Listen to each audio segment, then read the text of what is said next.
Bienvenida Romy también, que está ahí en modo incógnito. Gracias por Ah, estar ahí. Voy a poner compartir pantalla. A ver, estamos acá. Compartir pantalla.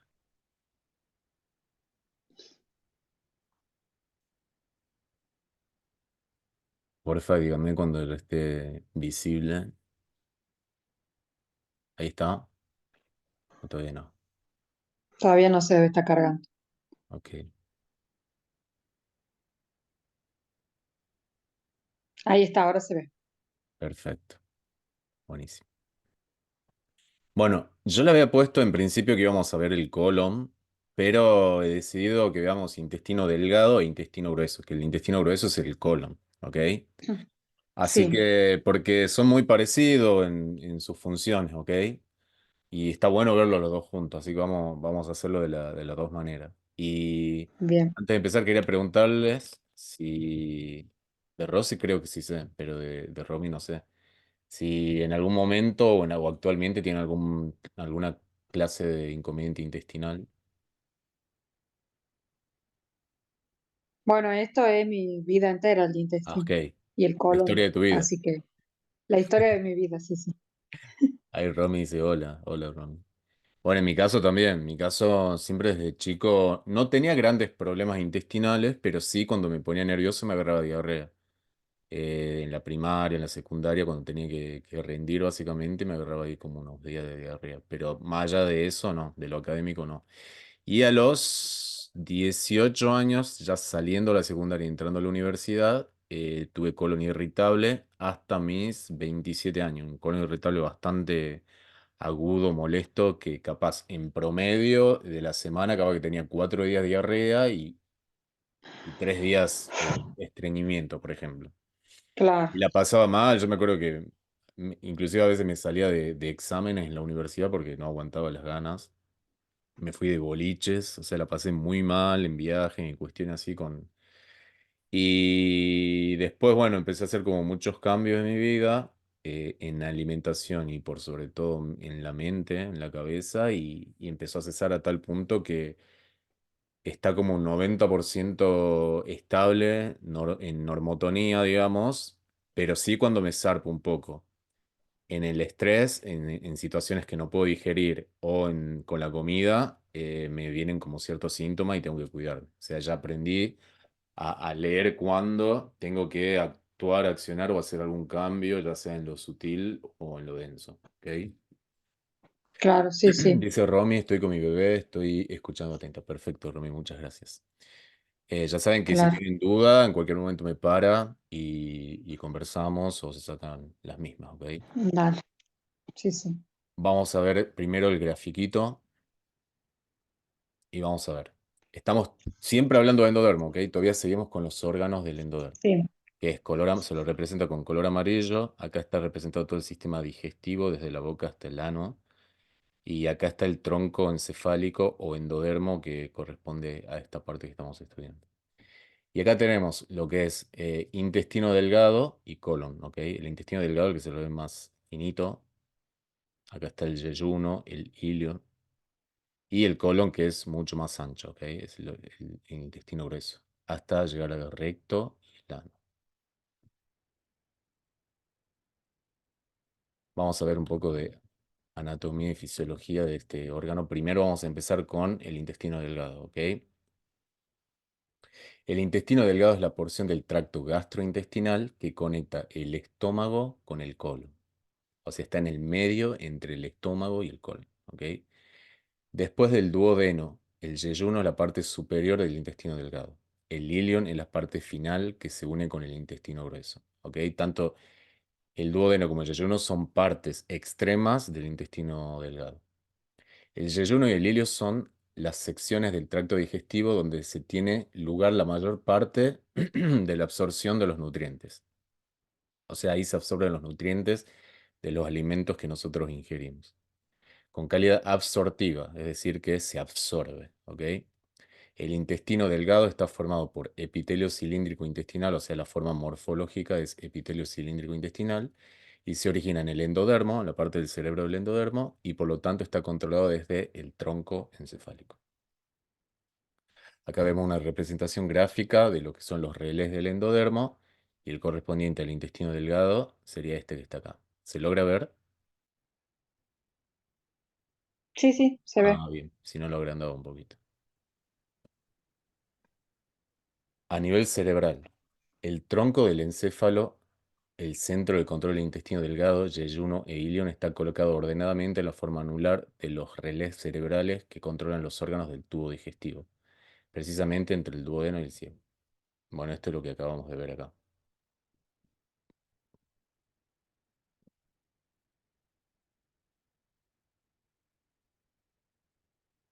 Acá dice nota, la transición entre el hemisferio derecho e izquierdo del tronco encefálico corresponde al nivel del órgano a la válvula iliocecal ubicada entre el intestino delgado y el ciego, la primera sección del colon.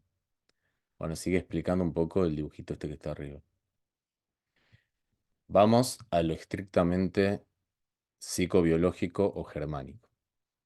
El conflicto biológico, según su función, el conflicto biológico ligado al intestino delgado es no poder absorber ni digerir un bocado. Repito, no poder absorber ni digerir un bocado. Ya sabemos que cuando hablamos de bocado pueden ser situaciones, pueden ser personas, pueden ser informaciones, ¿ok? Dice, el conflicto se Sí. experimenta como ira. Por ejemplo, ira hacia una persona, un familiar, amigo, vecino, colega, empleado, supervisor, cliente, profesor, estudiante, compañero de clase, entrenador, médico, autoridades. Hacia una situación, por ejemplo, trabajo, ira relacionada con la escuela, ira relacionada con una relación. En mi caso era ira relacionada con la escuela, los profesores, la autoridad. Por ahí venía la cuestión mía académicamente. Y también una muy importante que me di cuenta cuando empecé a estudiar germana es que yo en la etapa en la cual empiezo a sentir los síntomas de colon irritable era en la etapa en la que peor me llevaba con mi papá. Mi papá tenía, lo conté varias veces, tenía depresión desde que yo tuve 13 años hasta que yo tenía 23, que él falleció a mis 23 años, digamos.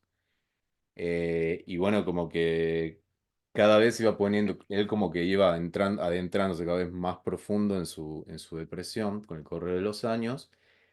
Y bueno, yo adolescente y un montón de cuestiones, como que yo, con mucho desconocimiento de la vida y de lo que era una depresión, la familia estaba inmersa en una cuestión de como que nos estábamos hundiendo todo, ¿viste? Porque mi papá yo sentía que era como el sostén de la familia, dejó de serlo, pasó a ser mi mamá, pero yo sentía que como mi papá con su, esa era mi interpretación de ese momento, con su escasa actitud en frente a la vida, nos estaba hundiendo a todos. Y yo como que no me llevaba bien, no entendía, él todo el tiempo como que nos prohibía cosas, nos pedía que no escuchemos música, nos bajaba el volumen de la tele, de la cosa, no, estaba como muy maníaco por momentos con de controlarnos y cosas así.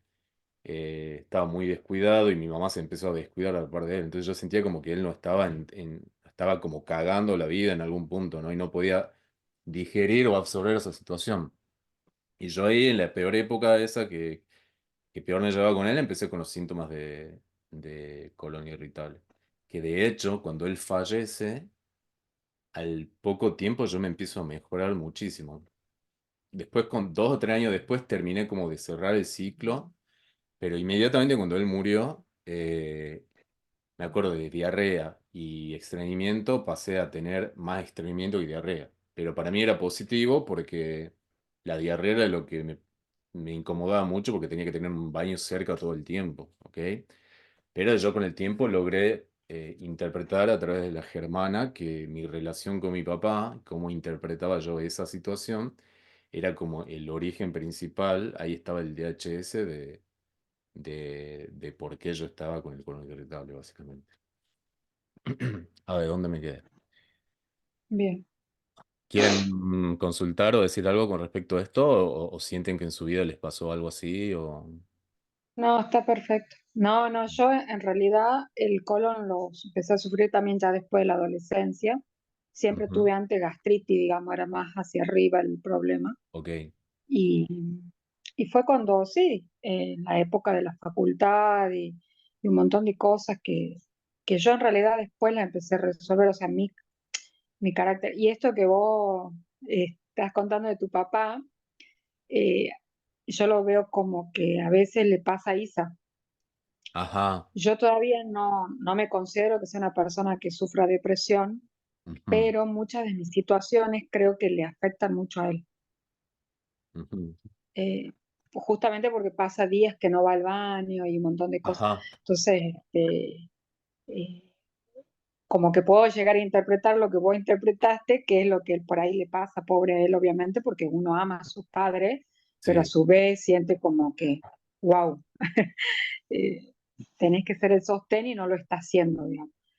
Y en mi caso, no, mi colon irritable era estreñimiento puro. Y ajá, también me pasa como vos, cuando ya me paso de rosca, vuelve. ok, Actualmente no lo estoy padeciendo, digamos. ok, ok. Pero Sí, bueno, el tema nada, ahí es gracias igual que, por lo que el compartí, tema es que, porque realmente me sirve mucho. sí, con respecto por ahí a la analogía que hace con mi papá, yo siento que vos tenés mucha herramienta, ¿entendés? Y más allá que vos tal vez te pasó por una situación de incomodidad o de ansiedad o lo que sea que te pase, vas a ver cómo transmitírselo, ¿entendés? Vas a ver cómo transmitírselo, acompañarlo, observar biológicamente él cómo está tomando las situaciones, ¿entendés? Y esa herramienta te da mucho poder a la hora de la vida. Yo en esa época, mi papá era como muy...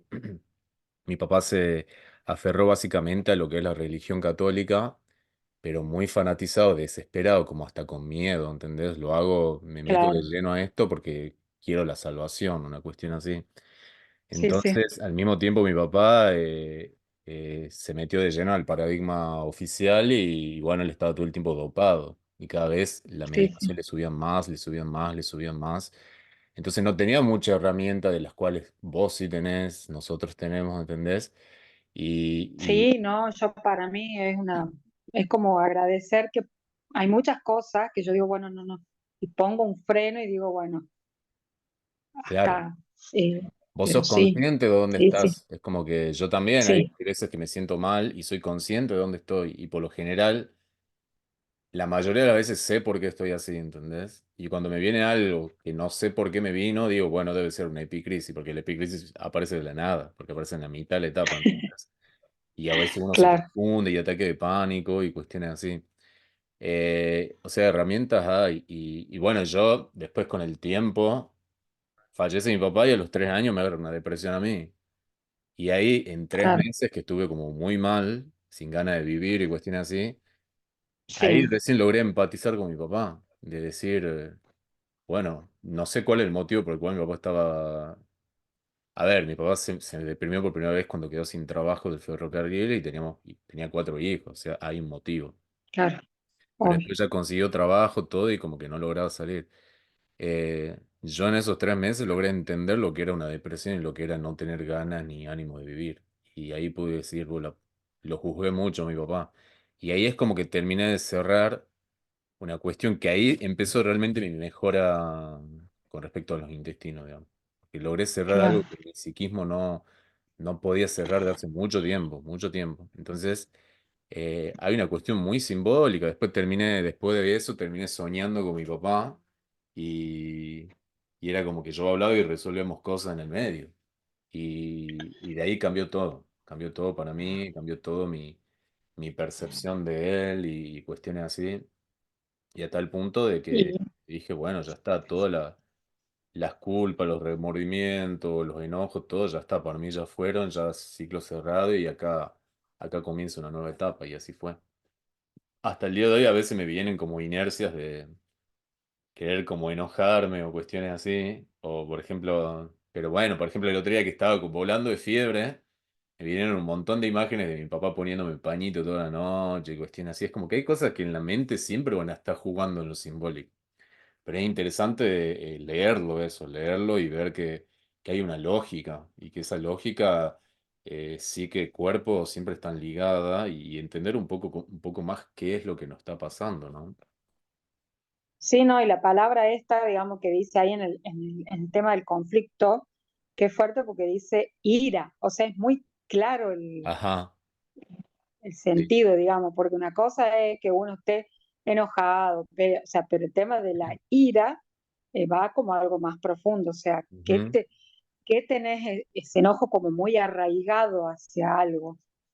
Así es, Y así totalmente. que como que es fundamental, digamos, el tema de la ira, porque por ahí uno puede decir, ay, estoy cerca bien porque me he enojado, que no, a lo mejor sí, es pasajero, digamos, Ajá, pero que se convierta ahí como que para mí la ira es algo que es un enojo que lo tenés en más las vísceras, intenso, es más literal. intenso. Sí, sí, sí, totalmente. Bueno, y acá dice al final, dice, o sobre iras sobre comentarios, acusaciones, insultos, críticas o noticias que son difíciles de aceptar o difíciles de digerir. Para nosotros en este último año hubo muchas noticias difíciles de aceptar y difíciles de digerir. Mucho, me imagino. Y sí. Y el bullying, por ejemplo, puede generar esto, o sea, que te hagan bullying. Lo que se decía bullying, lo que se dice ahora bullying y antes uno lo tomaba como que era divertido. Sí, puede A mí me ser. pasó mucho en la Depende de escuela cómo primaria, lo digamos. percibe la persona, pero tranquilamente uno puede no digerir ese bullying. Sí, tranquilamente. Claro, Entre otros, ¿no? claro. Entre otros porque uno puede sentir como un ataque y en el ataque actúan los órganos comandados por el mesodermo antiguo, por el cerebelo, por ejemplo, ¿entendés? Ah, bien. Y entonces depende cómo lo interpreta. Si ese bullying uno lo interpreta como una invasión de mi territorio, puede afectar los bronquios y así sucesivamente. Pero sí, Ah, tranquilamente puede afectar los intestinos. bien, bien. Bueno, ahora vamos a ver qué dice acá. De acuerdo con los razonamientos evolutivos, los conflictos evocados son el principal tema de conflicto asociado a los órganos controlados por el tronco encefálico que se derivan del endodermo.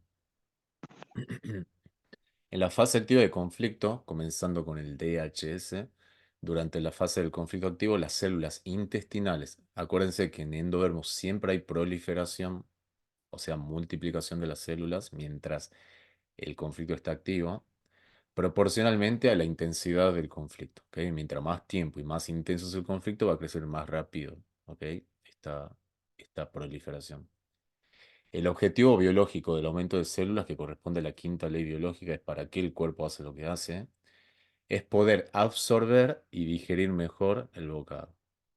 Absorber y digerir mejor el bocado. Ya sabemos que cuando hablamos de bocados en forma literal, que puede ser un hueso que me tragué, o en forma figurada, que son situaciones, personas, noticias, que la mayoría de los casos son simbólicos. ¿Ok? Con una actividad conflictiva prolongada se desarrolla un crecimiento plano, tipo absortivo o absorbente, en el intestino delgado. En el extremo distal del ilion, que tiene una pared más delgada que en el yeyuno, el crecimiento también puede tomar forma de coliflor, o sea, tipo secretor. Cuando es secretor es básicamente para generar algún tipo de sustancia o líquido para degradar algo, así pueda ser absorbido. Esto podría provocar una obstrucción intestinal o el llamado ilio. Entonces, cuando nosotros decimos de la germana, de que la cirugía es necesaria en algunos casos, este es uno de los casos, es una cuestión mecánica. Si yo en el intestino me está creciendo un pupito que empieza a crecer, crecer, y yo no lo resuelvo y sigue creciendo, creciendo, y eso empieza a bloquear el paso del bolo fecal, estamos en peligro de muerte, básicamente, ¿ok? Entonces, en esas circunstancias lo que hay que hacer es tijera, cortar, bisturí y volver a unir, ¿ok? Obviamente que la medicina oficial no se limita solo a esto, sino que aplican protocolo, porque si te hacen una biopsia y ellos determinan que es maligno, te van a querer hacer quimio y toda la cuestión después de la cirugía. Pero bueno, ahí es donde técnicamente lo que valdría en ese caso es extraer el tumor. Dice, esto podría provocar una obstrucción intestinal o el llamado ilio. En la medicina convencional, el engrosamiento de la pared intestinal podría diagnosticarse como cáncer, cáncer de yeyuno o cáncer de ilio. ¿Vamos bien hasta aquí? Sí, sí, sí, perfecto. Ok. Dice, fase de curación. Después de la resolución del conflicto, los hongos o micobacterias que pertenecen al endodermo, como la bacteria de la tuberculosis, eliminan las células que ya no son necesarias. Los síntomas curativos son diarrea y sudores nocturnos. Los calambres abdominales de calidad motora ocurren especialmente en la crisis epileptoide. Ver también cólico intestinal. La participación de hongos durante el proceso de curación se manifiesta como candidiasis intestinal. La extensión de los síntomas está determinada por el grado de la fase activa del conflicto. Esto es básicamente el mismo patrón que se repite en todos los procesos biológicos del endodermo, ¿ok? Fase activa, crecimiento de las células, proliferación celular. Fase de solución, una degradación de ese crecimiento mediante las bacterias y los hongos en este caso. En este caso, la bacteria de tuberculosis. Entonces le empiezan a degradar y después lo terminan eliminando por la S en este caso. ¿Ok? ¿Cómo sabemos? Si tenemos S muy oscura tirando a negra, significa que hubo una degradación de un tumor en el intestino. Que de hecho, muchos de nosotros nos puede haber pasado muchas veces de haber hecho caca con ese color. O sea, por eso Hammer dice que todo el tiempo estamos, o sea, cáncer debe haber tenido todo el mundo y nada que pocos llegan a ser diagnosticados, ¿ok? Y las personas que están todo el tiempo haciéndose chequeos preventivos, es muy probable que en el medio de alguno de esos chequeos encuentren algún crecimiento, alguna ulceración que sean diagnosticados como tumor. Por eso hoy en día hay como una sobre diagnóstico de cáncer. Es como que mucha más gente tiene cáncer porque también hay mucho más aparato y hay más gineología para detectar estas adaptaciones biológicas y por ende estamos mucho más propensos a ser diagnosticados de alguna de estas enfermedades. Y ya sabemos que cuando alguien le dice que tiene cáncer, cómo empieza a actuar su psiquismo, su familia y todo el entorno. Entonces la fase de solución se degrada, pero si no tenemos la cantidad suficiente de microorganismos, se encapsula. Siempre es la misma dinámica, ¿ok? Nota. Comer alimentos desagradables también provoca diarrea. Sin embargo, sí se puede excluir a la mala alimentación como fuente. La diarrea es una señal positiva de que el conflicto de bocado no digerible se ha resuelto y de que el bocado está siendo eliminado. ¿Ok? Si yo como una comida que me parece que está en mal estado o que no me ha gustado su sabor, estoy comiendo como por obligación, el cuerpo va a buscar eliminarlo lo antes posible mediante una diarrea. ¿Ok? Incluso sin la ayuda de microbios, calidad sensorial y excretora del alimento, intestinos. La diarrea también puede ser provocada por la ansiedad durante la simpaticotonía, lo que provoca la liberación de sustancias químicas que ingresan al tracto digestivo y provocan deposiciones sueltas. Teniendo en cuenta que la respuesta de luchar y huir es mucho más fácil de manejar con las tripas vacías, esto tiene mucho sentido. En este caso, la aparición repentina de diarrea no tiene relación con un DHS, angustia inesperada por un bocado indigerible con diarrea en fase de curación, es decir, en vagotonía.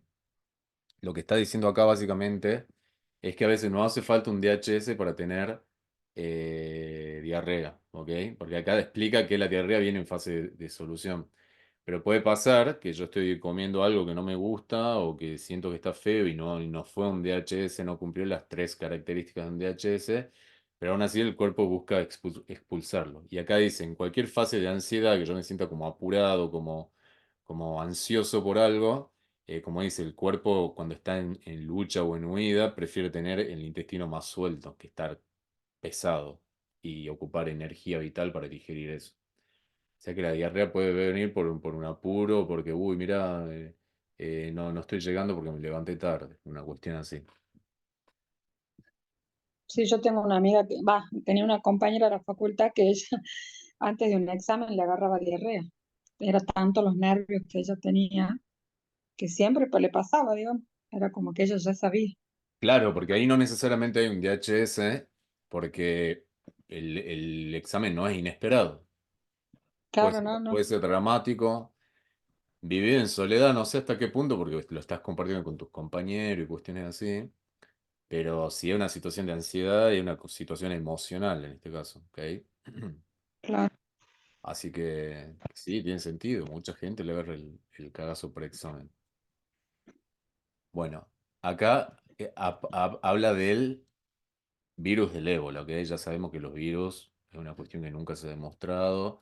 Aparecen partículas, cuestiones, pero nunca se demostró que eso que aparece ahí provoque enfermedad. Y de hecho, Hammer dice que en el caso de existir, estarían restituyendo tejidos del ectodermo en fase de solución. Dice, beber agua contaminada puede provocar diarrea grave, con sangrado agudo que puede poner en peligro la vida. Esto suele ocurrir en regiones como África, donde la gente no tiene acceso a agua potable. Culpar al virus del ébola por la afección de la construcción médica sin ninguna base científica. El mundo está expuesto a escenarios horrorosos sobre el ébola. Estos impactantes informes de los medios pasan por alto el hecho de que la existencia y los efectos patogénicos de todos estos virus, supuestamente contagiosos e incluso fatales, nunca han sido probados. ¿Ok? Y acá está la referencia del libro Virus Manía de Thorsten. Tenga, esto quiero dejar en claro, no es Hammer el único médico científico que habla de la cuestión de los virus, digamos. Hay decenas y decenas de científicos de renombre que hablan esto acerca de los virus, ¿ok? Y ahora con el tema de la pandemia, que se armaron los grupos de médicos por la verdad, también hay mucho más que antes gente que ya estudió el tema y se dieron cuenta de la inconsistencia de esta teoría. Tenga en cuenta que esta imagen de alerta de virus del ébola, el rostro de la víctima del ébola, está marcado con viruela, que no tiene ninguna relación con el ébola. Según el Centro de Control de Enfermedades, los síntomas de ébola son diarrea, vómitos, dolor abdominal, fiebre y dolores de cabeza intenso. Pero miren la propaganda, lo que ponen. Es tremendo, eso es bioterrorismo. Vamos por la enfermedad de Crohn. ¿Escucharon alguna vez hablar de la enfermedad de Crohn? Me suena el nombre, pero no sé si, no, no, no, no, no, no sé mucho más. Se habla mucho hoy en día de la enfermedad de Crohn como una enfermedad autoinmune, digamos, de los intestinos. Dice, la enfermedad de Crohn es la fase de curación de un conflicto de bocado indigerible. La ileocolitis, que afecta a la sección final del intestino delgado, es el tipo más común de enfermedad de Crohn. Los síntomas son diarrea persistente con eliminación de mocos, generalmente con sangre, heces alquitranadas, dolor abdominal e inflamación del intestino. Una condición crónica indica que las recaídas del conflicto prolongan el proceso de curación, o sea, curación colgante, con recaídas, ¿ok? La característica de la enfermedad de Crohn recurrente son los brotes que ocurren cada vez que la persona emprende una carrera con periodos intermedios libres y de enfermedad. Brote se llama cuando es cíclico, la persona está como bien y de repente está mal. También en la fibromialgia también se dice que tienen brotes cuando por etapa te agarran como dolores muy intensos. Y eso es obviamente porque entra en recaída, vuelve a la fase activa por un momento y vuelve a recaer a la fase de solución. Las alergias alimentarias con diarrea recurrente revelan que un enfado indigerible relacionado con un alimento concreto, ya sea leche, frutos secos, trigo, marisco, una determinada fruta o verdura, no se ha resuelto del todo. Las alergias alimentarias múltiples indican que varios alimentos, incluidos elementos alimentarios como azúcar, sal, lactosa, y se almacenan en el subconsciente como pistas. Las pistas son los raíles vinculados al DHS original. ¿Se acuerdan de cuando veíamos la segunda ley de Hammer? Decíamos que si nosotros estamos en fase de solución, ¿qué es lo que nos hace recaer en fase activa? Son justamente los raíles o las pistas. Y los raíles y las pistas no son otra cosa que memorias sensoriales que estuvieron presentes en el momento del DHS y que el cerebro, a través de sus cinco sentidos, tomó a una o a dos de ellas como peligro. Entonces, cada vez que yo me someto a esas memorias sensoriales, vuelvo a recaer en el conflicto. En este caso, con las alergias alimentarias, sería algo que yo estaba comiendo o ingiriendo justo en el momento que tuve un DHS vivido en soledad, inesperado y dramático.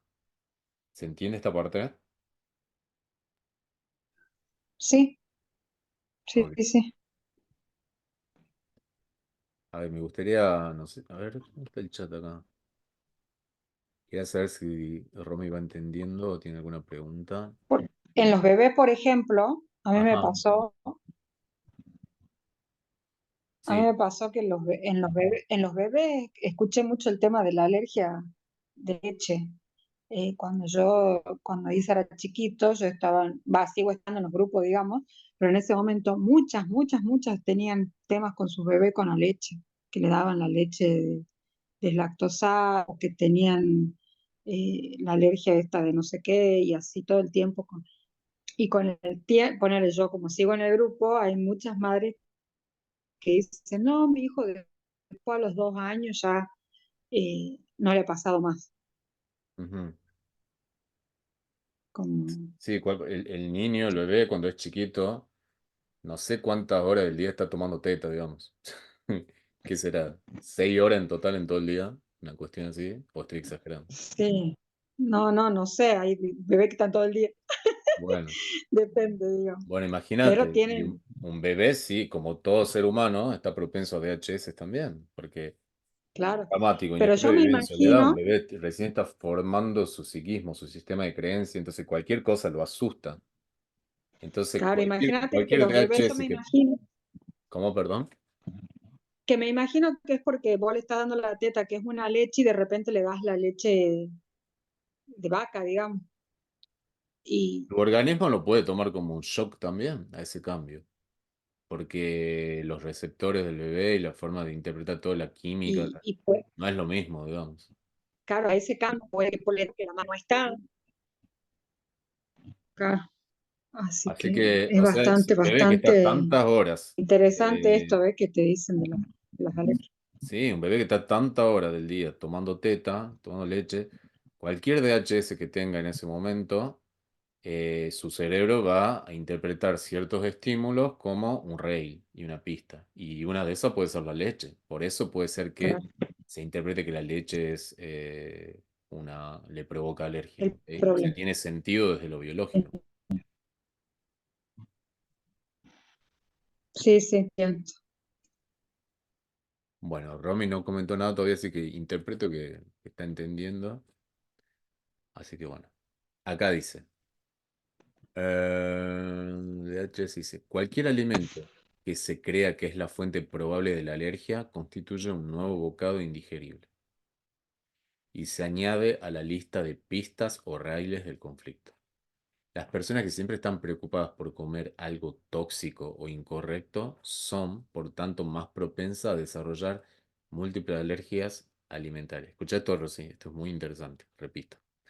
Las personas que siempre están preocupadas por comer algo tóxico o incorrecto, entre comillas, son por tanto más propensas a desarrollar múltiples alergias alimentarias. ¿Y por qué Sí, esto? Justamente porque el miedo o la creencia de que si como esto me va a hacer mal o me tengo que cuidar esto, me tengo que cuidar de lo otro, como yo era yo en un momento que tenía como súper miedoso con qué ingresaba y qué no ingresaba a mi cuerpo, te deja propenso justamente a hacer DHS sobre eso. Es cuando decimos, por ejemplo, el tema de los aviones, el tema de las antenas, el tema de que si hacen esto, el tema de que si hacen lo otro, obviamente de que puede afectar biológicamente, puede hacer, pero si yo estoy con miedo todo el tiempo a todas esas cuestiones externas, voy a estar más propenso psíquicamente todavía mm, a hacer conflictos biológicos. Entonces, por más de que existan todos esos factores externos, no me conviene estar susceptible y con miedo a eso. Me conviene como, bueno, no lo puedo evitar, hermano, y de última lo que puedo hacer y lo que esté a mi alcance, lo que voy a hacer, y lo que no puedo controlar, no lo voy a hacer, porque si no, si estoy pendiente de todo, voy a estar todo el tiempo activando conflicto. ¿Se entiende? sí, me pasa constantemente. Yo a Ujú. veces estoy comiendo y cuando tengo, ponele ahora que estoy así, como que todo el tiempo creo que lo que voy a comer me va a hacer mal. Claro. eh, he dejado de comer un montón de cosas, ya hay un montón de cosas que no como, Sí. eh, y me pasó justamente esto que lo habíamos hablado nosotros, y vos me dijiste lo del mosquito, y estoy obsesionada con el mosquito. Ajá,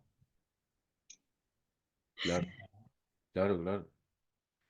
Sí, yo, por ejemplo, Todo el tiempo es esto, como vos decís, constante, no digamos. mirá, a mí me pasó que cuando estuve con síntomas hace 3 semanas, mi psiquismo también estaba vulnerable, lo hemos hablado un poco en el grupo, ¿no? También estaba vulnerable y me pasó que veía mosquito y como que Sí, me mimeticé con la cuestión social, ¿no? Y era como que, uy, no, que esto, que lo otro. Y estuve ponerle 4 o 5 días así. Después cuando ya me empecé a sentir bien, yo dije, estaban los mosquitos ahí, bien. Tampoco es que los amo, los odio porque son molestos, son densos, qué bicho feo e incómodo. Pero no, si me pica un mosquito, no, no me hago la cabeza, no me hago porque no me conviene, básicamente. Entonces, toda mi creencia tengo que llevar a fortalecer la idea de que no puedo controlar que me pique o no un mosquito. A ver, no quiero estar 24/7 echándome repelente, encima lo odio, lo odio con toda mi alma, soy como... Alguna clase de rail debo tener porque el que es en aerosol, por sobre todo, como que me cierra las vías respiratorias, me pasan cosas, digamos. Así que yo prefiero, nada, pensar que hay otras cuestiones ahí, ¿entendés? claro. Así que, bueno, obviamente trato de que no haya mosquito en mi casa porque es Yo horrible estoy tener mosquito. tratando de sobrevivir a eso, Claro, claro, claro, claro. Bueno, acá habla del gluten, por ejemplo. pero bueno, Dice, en el caso de la intolerancia al básicamente el miedo, gluten, ¿cómo, perdón? que básicamente es la razón de muchos conflictos, el Ah, miedo a sí, cualquier cosa. obvio, obvio, totalmente. Dice, en el caso de la intolerancia al gluten o enfermedad celíaca, el gluten que se encuentra en el trigo y cereales relacionados se asocia con un conflicto de ira indigerible. El contacto repetido con el trigo, alérgeno, conduce finalmente a una inflamación en el intestino delgado. Una dieta sin gluten, el tratamiento estándar recomendado, se traduce en mantenerse alejado del gluten sin abordar la causa real. Que la causa real es que seguramente la persona estaba ingiriendo gluten mientras tuvo un DHS. Yo tengo un compañero de medicina germánica que su familia tenía, él desde el, no sé, 8 años más o menos, hasta los 30 y pico fue celíaco. Y cuando entró en la germana, empezó a estudiar su caso y se dio que él empezó con la celiaquía, porque su familia tiene una panadería, y mientras él estaba en la panadería comiendo pan, no me acuerdo si tomó el desayuno o lo que sea, entraron a asaltar. Entonces, situación dramática, inesperada, vivía en soledad. Su cuerpo tomó el gluten, que es uno de los componentes más fuertes, digamos, como peligro. Y a partir de ahí le empezó a caer mal, a tal punto que lo internaban por cada vez que entraba en contacto con gluten.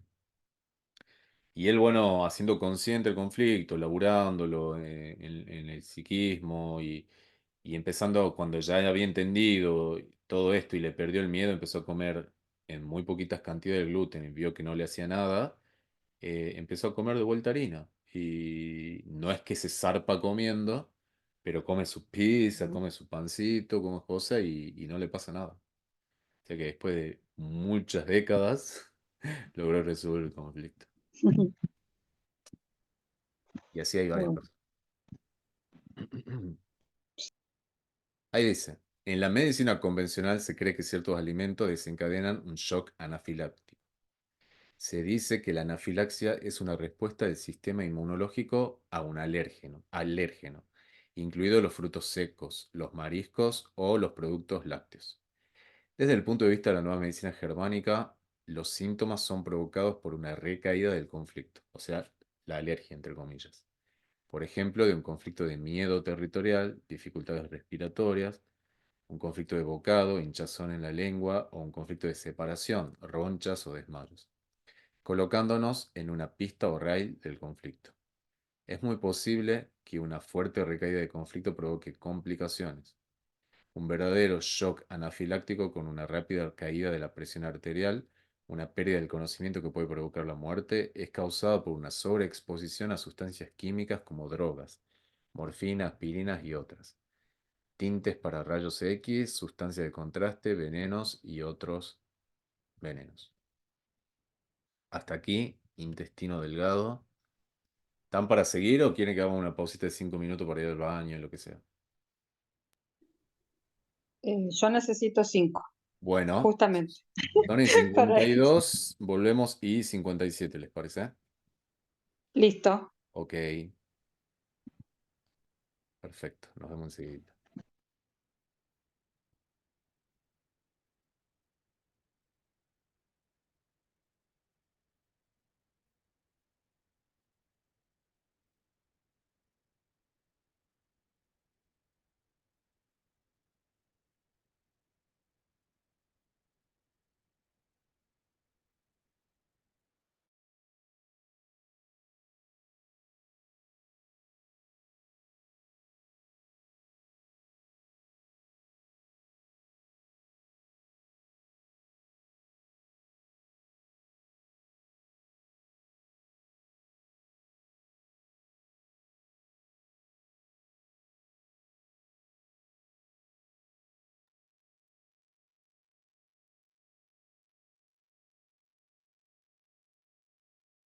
Bueno, me avisa cuando estén. No sé si alguna está ya ahí.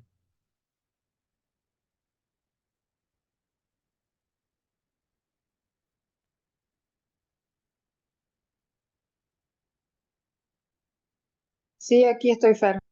Perfecto. No está compartiendo pantalla, ¿verdad?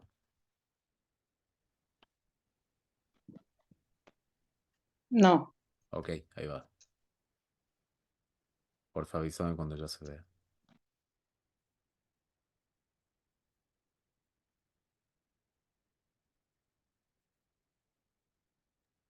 Sí, ahí está, ahí te ve. ¿Ya se ve? Sí. Ok, perfecto, gracias. Bueno, ahora vamos a entrar al intestino grueso o colon, ¿ok? Es exactamente lo mismo. Vemos que pertenece al endodermo, continuamos el endodermo, color amarillo, tronco encefálico. Y acá vemos los distintos segmentos del colon. Podemos ver que a diferencia del intestino delgado es mucho más ancho, ¿ok? Y acá tenemos lo que es el colon transversal, que es como un travesaño el que atraviesa, colon ascendente, colon descendente, o sea, ascendente, transversal, descendente. Acá tenemos el colon sigmoide, que este fraccionan, que está acá. El cesum, que no sé cómo se traduce esto. Cesum, ¿cuál es el cesum? Bueno, no sé, ya me voy a acordar. Y el apéndice, que es esta colita que está acá, ¿la pueden ver la colita?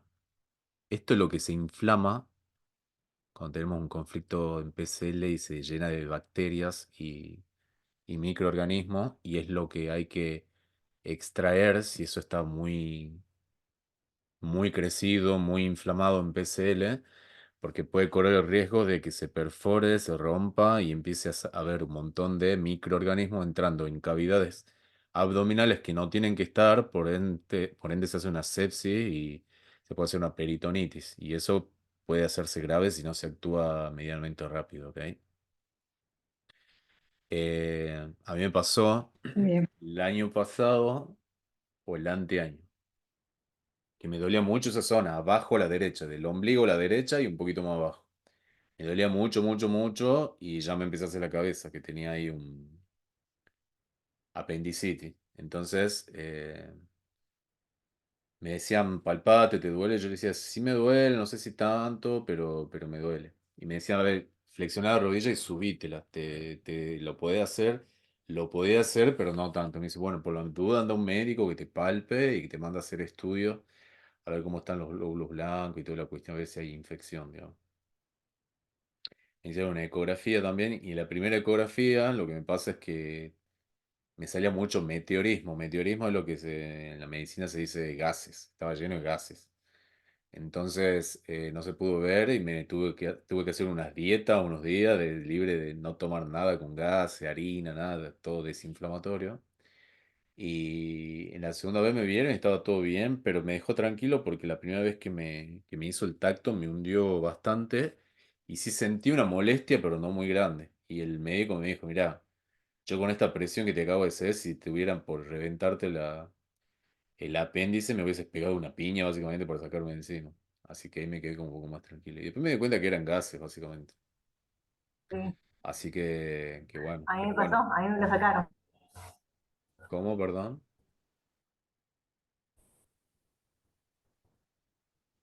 Que a mí me pasó, a mí me lo sacaron. Y sí, Ah, me ¿vos te lo hizo el sacaron, tacto Romy? así y casi me morí cuando me lo tocó. ¿Hace cuánto te pasó eso? Sí, bastante dolor. Y como ¿Hace cinco cuánto? años. 5 años, ok. Y fue de un momento a otro. Sí, sí, sí, sí, sí, sí. Por eso es un tema de que Igor nos contaba en clase, mi profe, que todos nosotros, toda persona adulta en algún momento pasó por un proceso de apendicitis, nada más que capaz que no logró ser muy, muy intenso y zafaste, digamos que algo que sentiste un dolor poco intenso y pasó. Y lo que hace mucha gente, viste que ahora está como muy de modo cirugías preventivas. Hay gente que, por ejemplo, se va a vivir a otros países y como tiene más confianza y estando cerca de su familia y cuestiones así, antes de irse se saca el abdomen. Así como en Estados Unidos está de moda personas que sospechan o que su madre tuvo cáncer de mama, la mujer va y se hace una mastectomía y se quita las mamas por las dudas, ¿viste? El tema del apéndice lo veo un poco como más, tiene un poco más de sentido porque, bueno, por ejemplo, también a soldados que van a la Antártida y están mucho tiempo ahí en expediciones y no hay tecnología como para hacerse cirugía, también le extirpan preventivamente. ¿Ok? Así que, y lo que hacen hoy en día también, como son fanáticos de revisar si hay cáncer en cualquier tejido, es que lo mandan a biopsar a ese pedazo de apéndice que te sacan. Y si ven algo raro, cuestiones así, te pueden decir, no, si mira, tenés un tumor en el colon y cuestiones así. Así que bueno, así el tema con el apéndice. Pero cuando realmente está muy inflamado y duele mucho, hay que recurrir inmediatamente a veces te dan como un tratamiento intensivo de, mm, de antibióticos para ver si alivia el dolor, pero si pasan 2, 3 días y no... Eso cuando hay un dolor más o menos que zafa. Te la extirpa. Pero si es muy intenso y agudo y no hay forma de que te alivie, directamente algunos lo sacan. Romy, digamos, la operación te quedó la cicatriz o fue laparoscópica por el ombligo? No, fue de urgencia, así que fue horrible. Tengo ahí el tajo. Te No, fue abrieron. horrible. Pues encima fue en un viaje a La Rioja. O sea, fui a mi tía y me pasó allá. O sea, horrible. Wow. Estaba en otro lado. Creo que aquí hay un montón de conflictos, me parece. Mirá, mirá vos. ¿Y te operaron en La Rioja? En La Rioja. Y me Mirá. llevaron, o sea, yo fui a Chepes y me llevaron en ambulancia de Chepes a La Rioja. Wow. La debe haber pasado mal. Mal, Tremendo. mal. Porque encima fue un dolor de repente, de la nada, que me puse así, no me podía enderezar. Claro. Estaba así. Tremendo, Y me tremendo. dijeron, sí, eso es apéndice.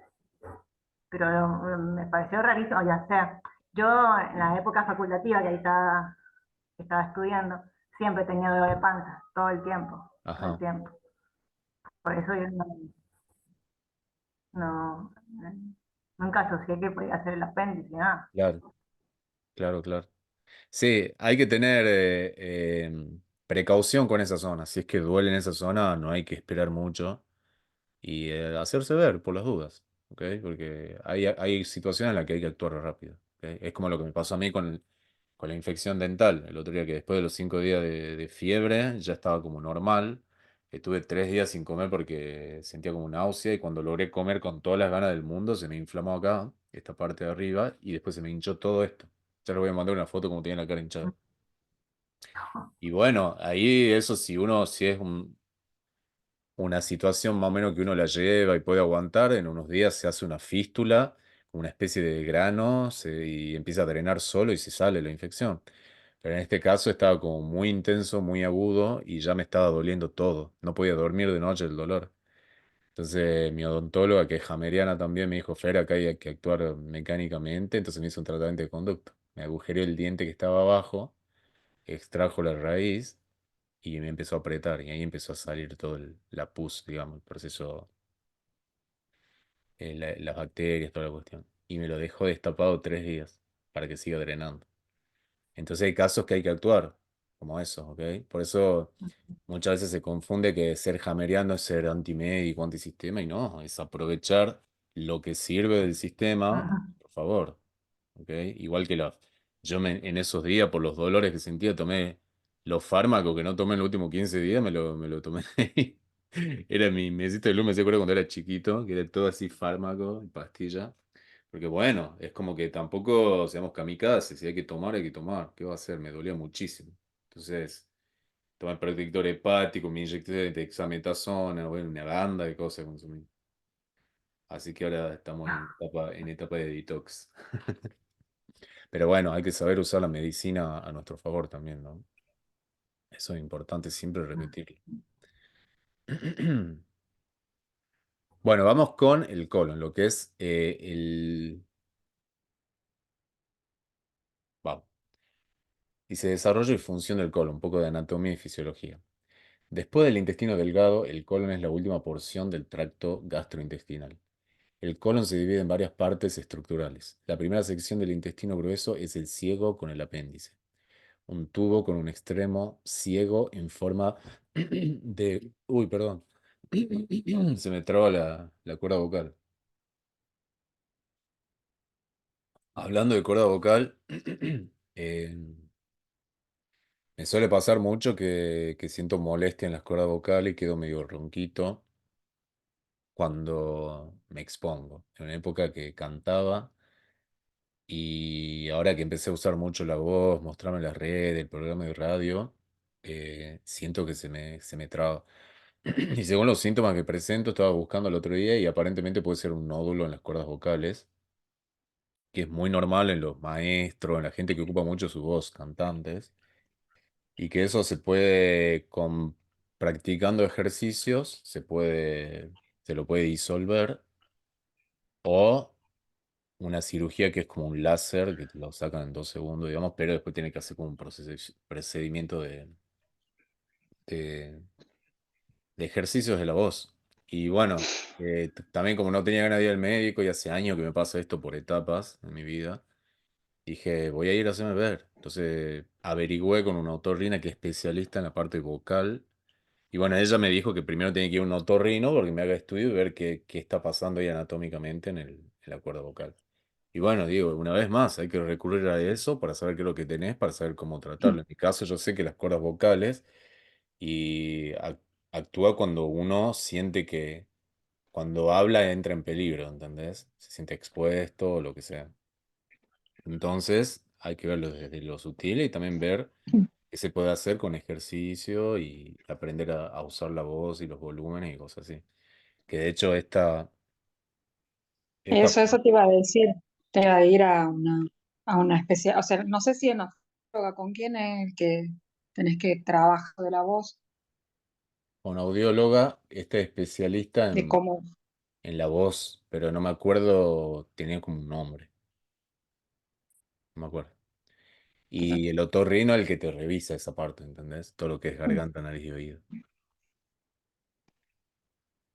Así que me van a ver yo todo el otro día vi tiempo. que Barassi, viste, que es locutor, Ujú. Darío Barassi, que es locutor, se operó del nódulo, Sí, porque bueno, tenía ellos que son. problemas y le pasaba esto, y estaba todo Sí, el tiempo tomando agua en el programa, sí, y le pasaba esto que quedaba ahí sí. como a medio do, Sí, sentí y como se que se hizo te, se operar. te traba. Ya Sí, sí, vuelve, sí. Sí, digamos, el tema de es la que cirugía, ya se le pasó, acá el tema es que sí lo podés disolver con pero terapia vocal, pero si después volvés a los malos hábitos, se te vuelve a formar. Y con la cirugía igual. Con la cirugía igual te lo extraen, pero claro, si volvés a reincidir en la forma de los malos hábitos a la hora de hablar, vuelve también. Entonces, mi primera opción siempre va a ser resolver de forma natural, si es que se puede, digamos. Así que, pero yo también necesito estar tomando todo el tiempo agua para lubricar ahí, porque siento que se me reseca. Y esto que vos decís, ¿Qué cosa? pero vos decís del, pero vos decís esto del sentirse expuesto, Sí, ese es el conflicto porque a de mí, que por está hablando. ejemplo, ¿no? ¿Viste la escena esa de película que, Claro, me hace poner como ansiosa. qué cosa, te he escuchado medio entrecortado la última parte. Te Sí, escu- se me corta, para voy a sacar la cámara, tengo mala conexión. ¿Me puedes repetir lo que dijiste? Que cuando yo hablo, por lo general siento que ahí me agarra mucha ansiedad. Y Cuando ahí hablas. es como que hay momentos en que elijo no hablar Ajá, porque siento que ahí me agarran mucho y ahí me cuesta tragar y me cuesta comer y un montón de cosas. Yo suelo comer siempre en silencio o con poca gente alrededor. claro. Pero cuando hablas de cualquier cosa o de temas específicos que te sentí expuesta. No, no, de temas específicos, digamos, no, Claro, no, no, no de cualquiera. claro, Entonces, claro, por eso me llamó la atención cuando dijiste esto de sentirse expuesto. Yo claro, digo, a lo mejor a veces estoy hablando y inconscientemente creo que me estoy exponiendo, entonces como que me claro. empiezo a poner nerviosa, digo. Sí. Está bueno. ¿Vieron la escena esa de película que, por ejemplo, hay, como qué sé yo, entra un asesino y hay alguien que está escondido en su closet y está tapando la boca porque sabe que si habla corre peligro su vida, su supervivencia? Ah, Bueno, esa es una escena, claro, digamos que real de lo que puede claro, sí, provocar sí. esta clase de conflicto, ¿ok? Nada más que por lo general en nuestro caso es como simbólico. Y no sé si tan simbólico también porque hablar de ciertos temas hoy en día socialmente y que te apunten con el dedo, te tilden de terrorista, no está bueno. O sea que si hay una cuestión ahí de supervivencia. Hay gente que le chupa un huevo, pero bueno, es como que a mí no, a mí sí me Sí, interesa. sí. No. No quiero estar en el ojo ahí de la cuestión. Por eso estas cosas trato de hablarlo en... Que Sí, de hecho yo venía bastante bien con la no, garganta y empezó de vuelta esta carraspera cuando empecé a subir a Instagram los videos de medicina germánica, de la ley biológica. Ahí me empezó a doler de vuelta. Lo capté al toque, al toque, al toque. claro. Bueno, retomamos con el colon. Eh, Nos vamos de un lado al otro nosotros. Bueno, sí, ahora nos vamos a la mierda, nos vamos al colon. Así que bueno, dice, después del intestino delgado, el colon es la última porción del tracto gastrointestinal. El colon se divide en varias partes estructurales. La primera sección del intestino grueso es el ciego con el apéndice, un tubo con un extremo ciego en forma de bolsa unido al colon ascendente. El colon transverso se extiende desde el lado derecho al izquierdo del cuerpo. Hace rato lo vimos ahí en la gráfica, donde se une al colon descendente. El colon sigmoide es la sección final del intestino grueso. Originalmente, todo el canal intestinal servía para la absorción, o sea, calidad absorbente, dice absortiva ahí, y la digestión, calidad secretora, de los alimentos. Hoy en día, el colon solo secreta moco, y es la parte del tracto intestinal donde el material de desecho de los alimentos se procesa en heces y se transporta al recto, desde donde se elimina. El colon está formado por epitelio cilíndrico intestinal, se origina en el endodermo y por tanto está controlado desde el tronco encéfalo. Lo que nos dice acá, que no sé si dirá más adelante, es que el colon también es el órgano que más agua y líquido absorbe en el cuerpo, ¿ok? De los alimentos y del agua que consumimos. Y acá están, en la gráfica esta del endodermo, los cuatro relés donde impactan dependiendo en qué parte del colon fue el conflicto, ¿ok? Acá está el apéndice, el colon ascendente, el transversal y el descendente, ¿ok? Están a la par los cuatro relés donde se ve el foco de Hammer. ¿Cómo vamos? ¿Vamos bien? sí, sí, vamos. Perfecto. Dice, a nivel cerebral, el tronco del encéfalo, el colon tiene cuatro centros de control que están ordenados, posicionados dentro de los relevos cerebrales en forma de anillo, que controlan los órganos del tubo digestivo, precisamente entre el intestino delgado y el recto. Los centros de control del colon se ubican en el lado izquierdo del tronco encefálico, comenzando con el relevo cerebral del ciego con el apéndice, continuando en el sentido antihorario con los centros de control de colon ascendente, transverso y descendente.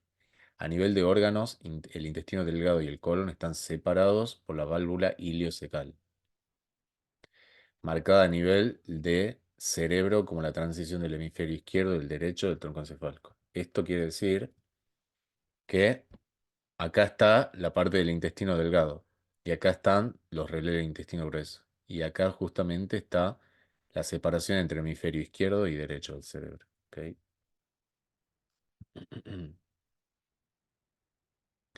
Conflicto biológico. ¿Qué clase de conflicto activa esto? El conflicto biológico vinculado al colon, excepto el colon sigmoide, es un conflicto de bocado indigerible. Ver también estómago, duodeno, intestino delgado y glándula del páncreas. Para los animales, un bocado no digerible es un verdadero trozo de comida o de hueso, como decía hace rato. Para los humanos también puede ser un bocado, en sentido figurado. Por ejemplo, un automóvil, una casa o un objeto valioso. Un aumento de sueldo, por ejemplo. Atrapar un bocado. También podemos percibir determinadas circunstancias o un acontecimiento desagradable como un bocado y sufrir en conflicto cuando la situación se considera indigerible o no absorbible. Digamos, cuando una compra, promoción, promesa anticipada no puede ser realizada. Tomando en, tomado en, no sé qué quiero poner ahí. El aspecto distintivo del conflicto de los bocados, correspondiente al colon, incluyendo el apéndice y el ciego, es un conflicto que se vive como particularmente feo o asqueroso. En España se dice me hicieron una guarrada. Acá se dicen como me cagaron o me clavaron el puñal por la espalda, me defraudaron. ¿Ok? Es como que alguien me cagó. Me estafaron también, por ejemplo. Por ejemplo, feas peleas por dinero o por una propiedad, feos divorcios, feos procesos judiciales o feas traiciones. De acuerdo con el razonamiento evolutivo, los conflictos evocados son el principal tema de conflicto asociado con los órganos controlados por el tronco encefálico que se derivan en el endodermo. Ahora vamos con la fase activa. Ya sabemos que siempre en el endodermo, fase activa hay crecimiento y proliferación, en fase de activa caseificación, o sea, degradación de ese crecimiento de células o encapsulamiento en caso de que no hayan los suficientes microorganismos. Comenzando con el DHS, durante la fase activa del conflicto, me surgió la duda si estoy grabando, sí, sí estoy grabando. Me viene un micro DHS, ya está, ya resolví. Eh, las células del intestino grueso proliferan proporcionalmente a la intensidad del conflicto. La finalidad biológica del aumento celular es facilitar la digestión del bocado. Aunque el colon ya no tiene la función digestiva en sí, en caso de un conflicto biológico, el intestino grueso todavía responde con un aumento celular, porque originalmente todo el canal intestinal servía para la digestión de los alimentos. En caso de actividad conflictiva prolongada, conflicto colgante, es decir, fase activa muy grande, se desarrolla un tumor o cáncer de colon como resultado del aumento continuo de las células. El tumor crece en un plano, tipo absortivo, o de forma de coliflor, tipo secretor. Si la tasa de división celular excede cierto límite, la medicina convencional considera el cáncer como maligno. Por debajo de este límite, el crecimiento se considera benigno o se diagnostica como un pólipo intestinal. Un pólipo vendría a ser una especie de tumorcito, vamos a llamarlo así, ¿ok? Tuvo una masa conflictual un poco más chica que un tumor más grande. Ver también fase de curación. No hay síntomas durante la fase activa del conflicto, es decir, que es asintomático. Sin embargo, un tumor grande provoca un estrechamiento del colon, con heces en forma de lápiz, son heces muy finitas, eh, lo que podría provocar una obstrucción del intestino que requiera cirugía. Fase de curación. Después de la resolución del conflicto, los hongos o micobacterias, como la bacteria de la tuberculosis, eliminan las células que ya no son necesarias. Los síntomas curativos son diarrea en calidad excretora, sangre en las heces, deposiciones alquitranadas, calambres abdominales, calidad motora, particularmente durante la crisis epileptoide, y sudores nocturnos. Acá con respecto a las heces, siempre tienen significa que hubo un proceso de degradación en lo intestino cuando la S es tirando a negra, o sea, bien oscura. Si nos sale sangre como roja y más brillante, significa que esa sangre viene de recto, ¿ok? Si viene más oscura es porque viene de más arriba. Un crecimiento excesivo de la levadura intestinal indica que los hongos ayudan en el proceso de curación. Una infección intestinal, entre comillas, porque ya sabemos que las infecciones son procesos de curación, con diarrea, con sangre y dolor abdominal, también puede ser causada por la participación de la bacteria Escherichia coli, que hay gente que dice, tengo la Escherichia coli, todo el mundo tiene la Escherichia coli, o sea, todos la tenemos, que coloniza los Y tejidos. pensar que a mí me daban antibióticos. Ajá, ajá. Obviamente, si tenés como mucha Me cantidad han es porque hecho estás en un tratamiento y proceso de todo. curación, digamos. Me Pero han todos hecho la tenemos. tratamiento y todo para eliminarla. Ujú, claro. Dice Y que sí. coloniza los intestinos delgado y grueso. Dice, dependiendo del grado de la fase activa del conflicto, los síntomas varían de leves a graves. O sea, mientras más larga es la fase activa y más intenso el conflicto, vivido el conflicto, la fase de solución va a ser más intensa y más larga. Si los microbios necesarios no están disponibles tras la resolución del conflicto, porque fueron destruidos por el uso excesivo de antibióticos, las células adicionales permanecen. Finalmente, el crecimiento queda encapsulado. En la medicina convencional, lo más probable es que esto se diagnostique como pólipo intestinal o un cáncer benigno. Yo me parece que tengo pólipo intestinal, porque a mí cuando tenía 21 años, que tenía el colon irritable, yo tenía siempre el mismo gastroenterólogo, siempre fui el mismo. Y él una vez me hizo una endoscopia y una colonoscopia, que es cuando te meten un cablecito con una camarita y una pincita, tanto por la boca para ver el intestino delgado, como por el ano para ver el intestino grueso. Ahora dicen que es menos invasivo y menos doloroso, pero en esa época era horrible. Sí, también me lo hicieron. Sí, horrible, muy feo. A mí también me dijeron que tenía pólipos. Ajá. A mí cuando me hicieron la endoscopia me dijo, mirá, hay Me algo ahí medio diagnosticaron que tenía raro, no sabemos pólipos. si es pólipo, no sabemos qué, pero tenemos que ver. Y después me dijo al poco tiempo, queremos hacer otra estudio de endoscopia y colonoscopia para ver bien qué hay. Yo le había pasado tan mal, chicas, que no volví más. Después de años no volví más al gastroenterólogo. Ah, En ese momento me sentía medio irresponsable, dejé de ir por el cagazo, pero también coincidió que en ese tiempo que dejé me empecé a sentir mejor. Entonces como que no volví más. ¿Ok? No digo que hay que hacer eso, simplemente estoy contando una experiencia propia. Y lo que me pasó, que gastroenterólogo. yo en esa época, más o menos, eh, que en ese momento no me resultaba tan extraño, pero hoy que me pongo a recordar, yo en una época mis heces empezaron a ser un poquito más finas de la que eran, ¿ok? Por ejemplo, del tamaño original que tenían de diámetro, empezaron a ser un 70%. Disculpe que me ponga escatológico, pero bueno, todo por la ciencia, la medicina germánica. Pero comenzaron a ser como un 70%. Y eso tiene sentido con lo que acaba de describir, porque si a vos te quedan pólipo o un tumorcito encapsulado, va a hacer que el diámetro del óvulo fecal que vaya saliendo no sea igual de grande, ¿ok? Así que yo no sé si en algún momento tendré ganas de hacerme otro estudio, capaz que sí, a modo de investigación, como te van a hacer una tomografía del cerebro también para ver los focos de Hammer. Porque también es como que en un momento me fui al extremo de no querer nunca más un médico, y hoy en día estoy tratando de integrar, ¿no? Y usarlo eso a mi favor. Entonces, puede ser que en algún momento acceda a hacer algún estudio para ver qué onda con eso. Eh, entonces acá dice, finalmente el crecimiento queda encapsulado. En la medicina convencional lo más probable es que esto se Yo en mi caso no me volví a hacer Ajá. ¿Hace cuánto te lo hiciste?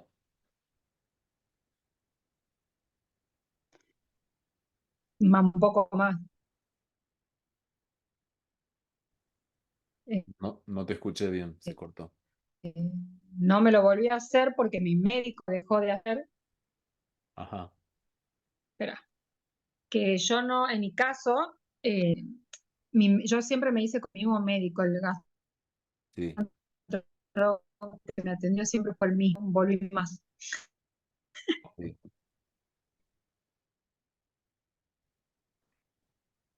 Bueno, cada uno ve. Pero es verdad esto que vos decís, yo lo he notado, yo trato de ingerir mucho líquido y tratar de que las heces sean más bien blandas. Yo también, yo también. Yo también porque aparte en una época he tenido... ¿Quién no he tenido? Yo puedo contar muchas cosas en primera persona, ¿viste? En una época tenía hemorroides, entonces cuando salían un poco ya duritas las S me Y sí, lastimaba. Entonces, desde ahí me quedó medio delicado, entonces siempre trato de mantener claro, ahí medio más blanda la cuestión. ¿Ok? Espero que ninguno esté comiendo nada en este momento. pero claro, y debe ser por esto, por lo que quedan, digamos, en el Sí, sí, intestino. puede ser, puede ser. Y también hay partes que por ahí por muchas recaídas del intestino quedan como retorcidas, hay partes que quedan como con, inclusive hay heces atoradas en los intestinos también, heces que no fueron evacuadas, porque viste que nosotros Ah, defecamos sentado en inodoro y dice que la posición más fisiológica vendría a ser en cuclilla, digamos. Antes no había inodoro, había un hueco en el baño y era como mucho más sano y más efectivo a la hora de desechar claro, todo. sí, Entonces, supuestamente, ahí tenemos acumulación de materia fecal y un montón de claro, claro, cuestiones ahí en el colon. Bueno, acá vemos un ATAC y se puede ver claro. en alguno de los relés del colon un foco de Hammer en PCL. Se lo puede ver oscurito, no se ve el anillo concéntrico, lo voy a hacer un poquito más grande. A ver. Uy, no sé si tiene que subir o bajar. A ver, a ver, a ver. No, no sé a dónde me fui. Me fui a la mierda, ya que estamos hablando de caca. Eh, acá está. ¿Ves? Si tuviera en fase activa se verían los anillos concéntricos. Haga clic para ampliar la imagen. Yo hubiera hecho clic en vez de zoom. Espero que se cargue.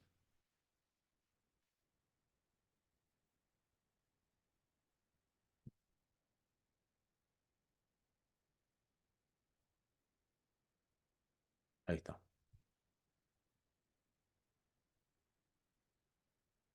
¿Ven que se lo ve oscuro al foco de Hammer? Ah, sí, Eso significa que hay bastante líquido ahí. Si bien esta zona del ahí se ve, endodermo es bastante oscura, porque ya el endodermo se lo ve oscuro, pero se lo puede ver con un tinte mucho más oscuro acá. Si estuviera en fase activa se verían más las dianas concéntricas. bien,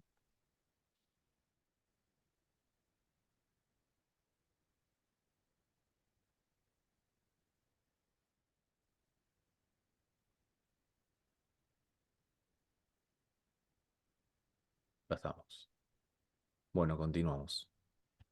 Dice, en esta tomografía computarizada vemos el impacto de un conflicto evocado indigerible en el relé, no en el relevo, en el relé del colon del lado izquierdo del tronco, del encéfalo, flechas amarillas. Dice. El edema cerebral hipodenso, que se muestra oscuro, indica que la persona está en PSLA, por eso se ve mucho líquido, ¿ok? Es un edema ya. Hay un edema adicional por acumulación de líquido en el relé hepático, pequeña flecha amarilla lo que releva que también resulta un conflicto de inanición. Bueno, ese es otro conflicto. Como le aparecen dos relés, lo más probable es que le digan que tenga metástasis en el hígado y en el colon. Dice, el síndrome, que es cuando estamos en PCL de cualquier programa biológico, más en fase activa de los túbulos colectores de riñón por sentirse solo, abandonado, aislado, conflicto existencial, etcétera. Entonces, el síndrome debido a un abandono activo o conflicto de existencia que involucra los túbulos colectores de riñón, el agua retenida se almacena excesivamente en el área de la curación. El aumento de la hinchazón podría obstruir el colon. Por eso siempre hay que desactivar el conflicto de los túbulos colectores de riñón, que es sentirse solo, abandonado, sapo de otro pozo, entre otros.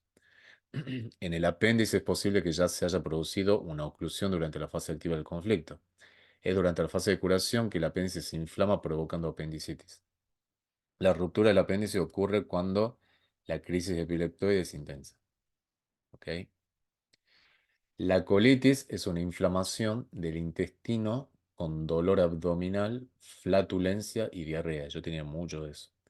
Potencialmente con sangre en las heces. Al igual que la enfermedad de Crohn, la colitis ulcerosa se desarrolla después de la resolución del conflicto.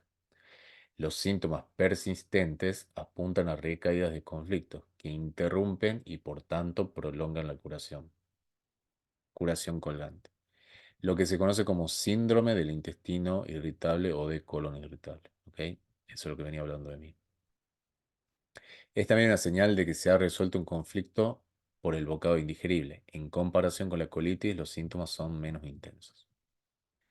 La diverticulitis es el resultado de la curación prolongada del intestino. Debido al proceso continuo de eliminación de células, la pared intestinal se vuelve delgada y se forman bolsitas, divertículos, en la parte exterior del colon. A las personas con diverticulitis le prohíben consumir chía y semillas en general porque dice que estas bolsitas que es como que se hacen hacia el exterior del intestino, se pueden llenar y acumular esas cosas y pueden reventarse en teoría. Se forma un divertículo en la parte exterior del colon. La diverticulitis es la afección en la que dicha bolsa se inflama debido a recaídas del conflicto. Y llegamos al final del colon. Voy a dejar de compartir pantalla. ¿Cómo están? ¿Alguna duda, alguna pregunta, alguna experiencia en función de lo que venimos hablando de los intestinos delgado y grueso?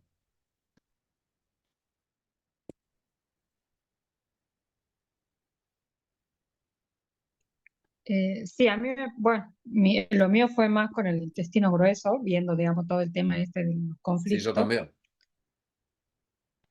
Eh, y el tema del intestino, claro, el intestino delgado en realidad no, más que una que otra tipo de alergia psicóloga, eso, pero como que mi experiencia fue en el intestino, con el intestino grueso, digo. Claro, claro, Eh, claro. Cuando yo empecé a estudiar o ver sobre esto de la medicina germánica, cuando hicimos los primeros cursos que vos dabas todas las leyes juntas en 3 horas, Sí, muy me intenso. acuerdo que ahí leí mucho, Sí. sí, ahí leí mucho sobre la parte del intestino, lo trabajé mucho también con la psicóloga. Ajá. eh, una vez me hizo como que leer, o sea, creo que ella me leyó algo así, como que mi intestino me hablaba, no sé, hicimos como una cosa ahí media extraña con el tema Bien, del también un acto intestino. simbólico. Y claro, porque ella me hacía como cerrar los ojos, respirar y me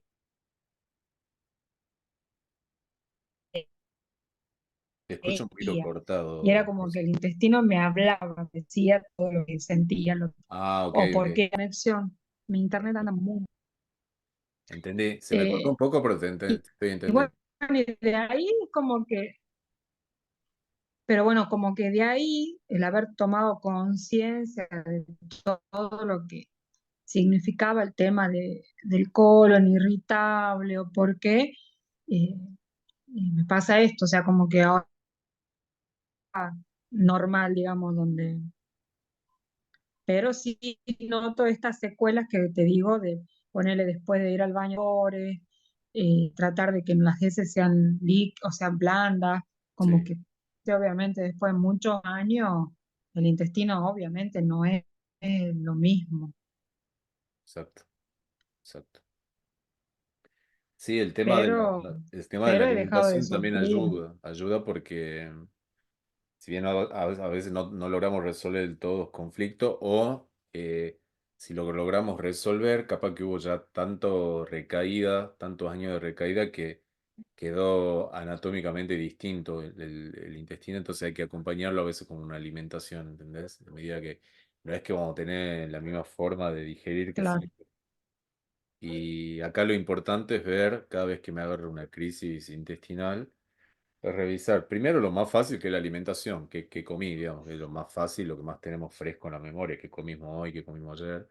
Y si no hay nada de eso, ver qué es tipo, qué clase de situaciones, qué patrones de situaciones o de personas se repiten en mi vida que me hacen generar estos síntomas intestinales, ¿no? Y es como ver cuáles son los raíles y ver situaciones de DHS en mi vida que fueron de difícil digestión para mí, que no lo pude digerir. Haciendo consciente de esto, viendo cuáles son los raíles, empezar a hacer cambios. Y también que hay situaciones que es mejor ni siquiera intentar digerirlas, ni siquiera entrar en atrapar ese bocado, ¿ok? Figurativamente. Si yo sé que siempre que mi mamá, por ejemplo, me habla de cierto tema que yo no lo puedo digerir y yo salto con la ira y con el enojo e intento hacer esto y después de eso tengo problemas intestinales, entonces directamente no entrar en esa conversación o decir, mira, discúlpame, no quiero hablar de eso, o irme, o decir, mira, te hago un pedido, no quiero hablar más de eso, pero entrar en acción, ¿no? Entrar a buscar la solución y tratar de no seguir recayendo en lo mismo porque podemos estar mucho tiempo recayendo y cronificando enfermedades, pero mientras más tiempo llevo en eso, a veces quedan tan modificadas las estructuras que es difícil después volver a tener una vida normal. Y tengo que estar como cuidándome con, ya sea con fármaco o con ciertas cuestiones, ¿no? Así que lo ideal es de aquí en más qué puedo hacer con respecto a la digestión. Estamos en una época donde todo el tiempo nos están bombardeando con estímulos que no podemos digerir las redes sociales. Uno dice, bueno, voy a entrar a ver memes, esto que te otro, pero te sale una noticia, un video que no te gustó, que va en contra de tus ideales, de tu paradigma, y ya te está generando un oh, micro DHS o un rail o cuestiones así, lo que se habla en la sociedad y cuestiones así. Entonces, como que hay que crear mucha sabiduría y discernimiento a la hora de saber qué elijo digerir, qué no. Y si una vez ya la tengo adentro, digamos, al bocado, ver de digerirlo lo antes posible, ¿no? De sacarlo lo antes posible y resolverlo lo antes posible. Y bueno, lo que estamos haciendo en el grupo, esto de que por más que parezca una pequeñez de compartir lo que les está pasando, tiene muchísimo valor, porque hay gente que no tiene esa posibilidad. Una, no tiene la posibilidad o no tiene la capacidad de obtener un conocimiento como el de las leyes biológicas, o si lo tiene, no tiene con quién por compartirlo. Yo durante años me mamé solo la medicina germánica hasta que encontré algunos grupitos ahí de Facebook. Pero lo que están haciendo ustedes, inclusive cuando yo no contesto el toque porque tengo otras cosas, es buenísimo el sostén que están haciendo. Y eso es muy valorable, es muy lindo. Y me encanta ser parte de eso. Está bueno. sí, no, está bueno porque justamente lo que vos acabas de decir, también desactivar lo de los tubos colectores, que a mí me pasó un montón cuando los compañeros me comentaste lo que te había pasado, es como que automáticamente me di cuenta que estaba pasando eso y fue cuando la llamé a mi mamá, ¿me entendés? Y le dije, mira, mamá, realmente no me puedo levantar, necesito que me ayudes con Isa.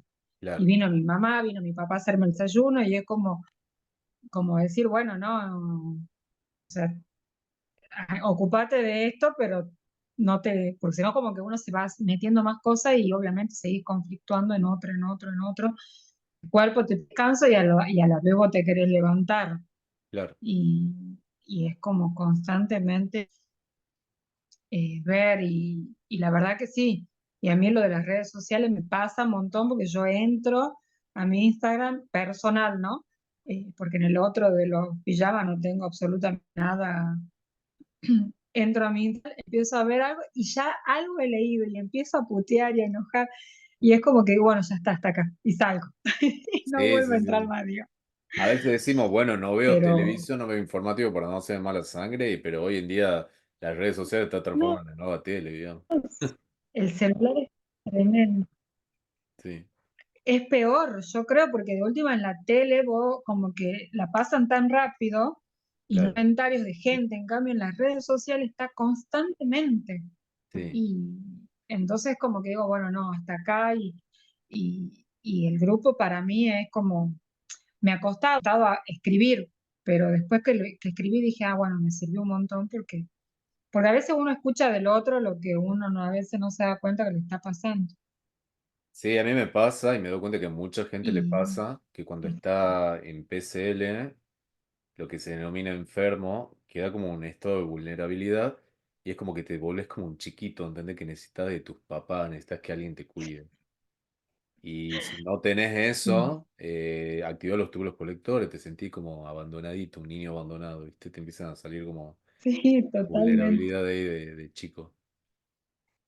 Totalmente, totalmente. Así que sí, justo ahora mi mamá también me pregunta cómo estaba y me dice si no está. Entonces, como que, no sé si la voy a llamar, pero ya el solo hecho de que vos sabés que contás con alguien más es totalmente distinto.